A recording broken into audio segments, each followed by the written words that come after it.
কেমন আছো বন্ধুরা? আশা করি সবাই ভালো আছো। চল এখানে চল। দেখতে পাচ্ছ আমি গরুটাকে একটু জল দিতে আসলাম। তারপরে যে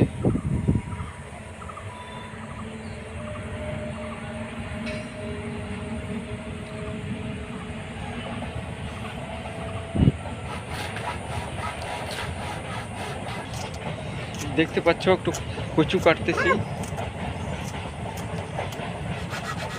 কাজের খুব চাপ। তারপরে এখানে কচু সিদ্ধ হচ্ছে। এটা হলো ভুট্টা, ভুট্টার গুঁড়া।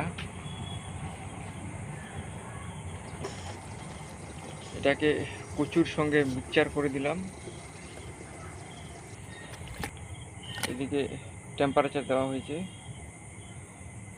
এই যে দুইটা আমাদের পিক আছে, এদের জন্য এত কিছু করানো।